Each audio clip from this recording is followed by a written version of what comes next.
Let's jump right into this, because today we are unpacking what is honestly one of the most fascinating origin stories in all of cinema history. We're talking about a legendary figure whose fan following is so incredibly immense, so dedicated that they literally elevate him to a godlike status down in South India. But what's really captivating here isn't just where this megastar is sitting today, it's exactly how he got there. As you'll see, we're going to explore how a specific formula, one actually established up in Bollywood by another cinematic giant, provided the exact blueprint to build India's most dominant, highest-paid star. It's basically a masterclass in strategy, perfect timing, and just unparalleled charisma. So let's break down the Thalaiva phenomenon. Okay, let's dive into this. 280 crore rupees. Now, to put that into perspective, that is not the total budget for some massive blockbuster production. No, that is a single paycheck. This is the exact per-film fee paid to one specific actor for his upcoming film, Vitayan. It's just a mind-boggling figure that completely shatters the ceiling of what we typically expect even the biggest leading men to earn in the Indian film industry. So, obviously this begs the question, which Indian actor is commanding this kind of astronomical per-film fee? Well, if you follow Indian cinema, your mind probably jumps right to the modern kings of Bollywood, right? You might assume a 280 crore rupee paycheck has to belong to Shah Rukh Khan or maybe Salman Khan. You know, the guy's constantly making global headlines. But you'd be wrong. It doesn't belong to any of them. Actually, the true earner of this fee is a man well into his 70s. Yep, that staggering fee belongs to none other than Rajinikanth.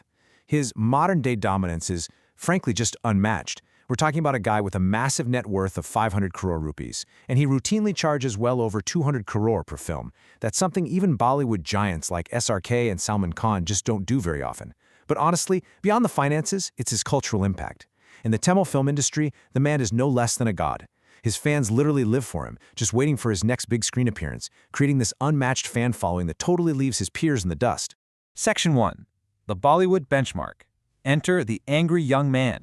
So, to really understand Rajinikanth's meteoric rise to that 500 crore peak, we actually have to rewind the clock a bit.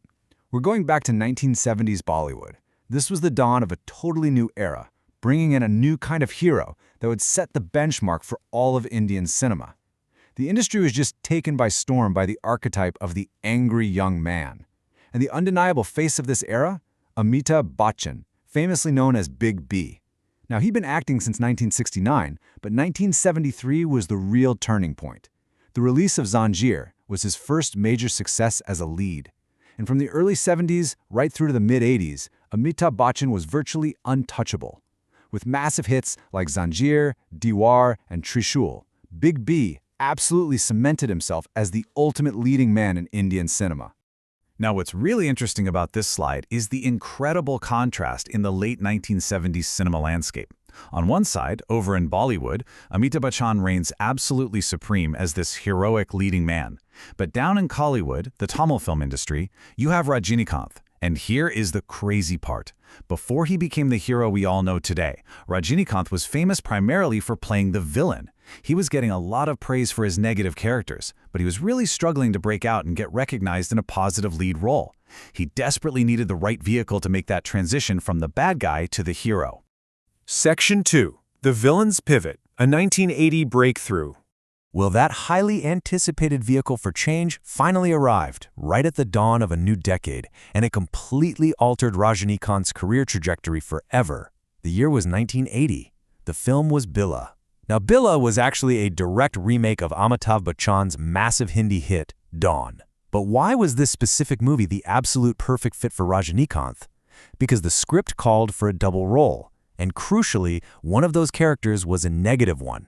It was an absolute stroke of genius. It allowed Rajinikanth to leverage his established strength, playing the villain, while simultaneously introducing audiences to his true potential as a positive leading man. And the result? Billa became a massive blockbuster, and almost overnight, Rajinikanth the villain transformed into Rajinikanth the star. Section 3. The Remake Golden Era. So the massive success of Billa wasn't just some lucky break. It was a total revelation. It proved that taking a proven Amitabh Bachchan hit and adapting it for the Tamil audience with Rajinikanth's unique swagger was a winning formula. This sparked what was truly a golden era of remakes. Rajinikanth and his filmmakers systematically went through Big B's biggest hits and remade them for the South Indian audience. For instance, Amar Akbar Anthony became Ram Robert Rahim. Big B's iconic Devar was remade as The in 1981. Kudar became Padi Kadavan in 1985. It was literally a masterclass in adapting a winning formula. One superstar's hits directly built the foundation for another superstar's empire.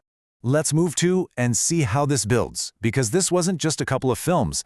This was relentless momentum across an entire decade. From 1980 right through to 1990, Rajinikanth was delivering these blockbuster remakes at a rapid-fire pace. By the time the 1980s wrapped up, this incredibly consistent, decade-long streak of remaking Big B's hits had thoroughly shaped Rajinikanth into an undisputed, towering superstar in his own right. Now, with all these remakes happening, you might be wondering if there was any rivalry here, but it's actually quite the opposite. Rajinikanth has openly and frequently said that Big B is his ultimate inspiration. The respect is deeply, deeply mutual. In fact, it's genuinely amazing to realize that these two absolute legends actually crossed over and shared the screen together in several Hindi films during this exact same era. They united for Anda Kanun in 1983, Giraftar in 1985, and later in Home in 1991.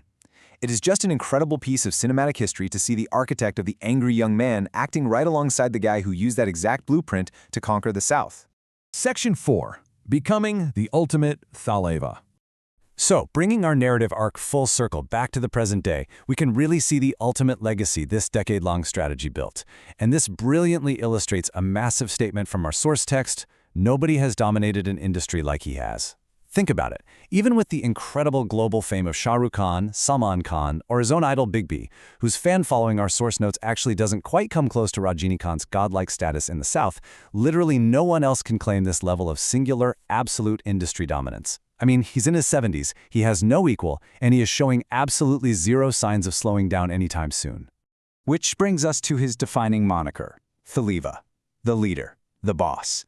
It is the ultimate title bestowed upon him by his fiercely loyal fans, representing a reign over Indian cinema that is entirely undisputed. It's just amazing to think about, isn't it? How a guy who started out playing the villain managed to take a blueprint of heroism from Bollywood, carefully adapt it over a decade of remakes, and use it to build a 500-crore empire that makes him the highest-paid actor in the country.